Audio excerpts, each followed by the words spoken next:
Mood disorders. Mood disorders are psychological disorders characterized by emotional extremes. Major depressive disorder occurs when at least 5 signs of depression, including lethargy, feelings of worthlessness, or loss of interest in family, friends, and activities, last 2 or more weeks and are not caused by drugs or medical conditions.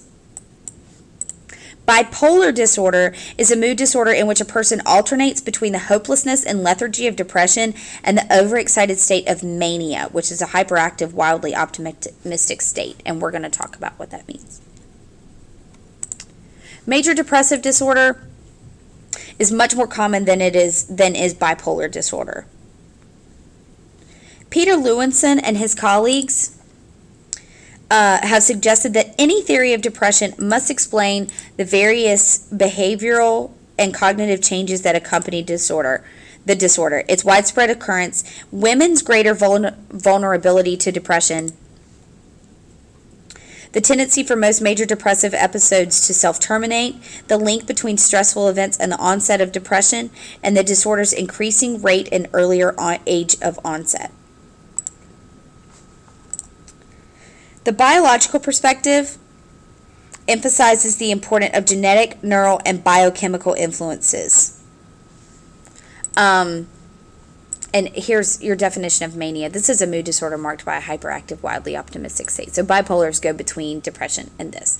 Bipolar and creativity is, these are some famous people down here that were all, this is Ernest Hemingway, I recognize him.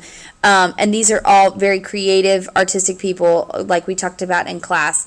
A lot of times people who suffer from bipolar are also very creative, artistic, brilliant people. Understanding mood disorder, again, the biological perspective emphasizes the importance of genetic, neural, and biochemical influences. Mood disorders run in families, and linkage analysis is being used to search for genes that put people at risk. In addition, the brains of depressed people have been found to be less active. The left frontal lobe, which is active during positive emotions, is likely to be inactive during depressed states. Also, study shows that the hippocampus, a memory processing center linked to the brain's emotional circuitry, is vulnerable to stress-related damage. And finally, certain neurotransmitters, including norepinephrine and serotonin, seem to be scarce in depression.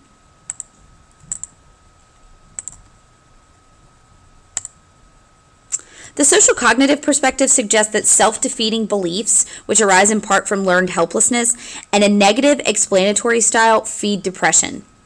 Depressed people explain bad events in terms that are global, stable, and internal. And this perspective sees the disorder as a vicious cycle in which the negative stressful events are interpreted through a ruminating, pessimistic explanatory style, which creates a hopeless, depressed state that hampers the way a person thinks and acts. And this, in turn, fuels negative experiences as rejection. This is the explanatory style.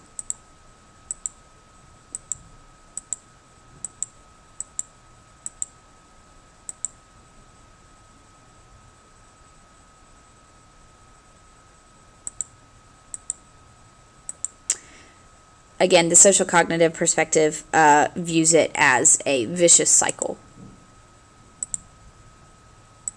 And here's your biopsychosocial approach.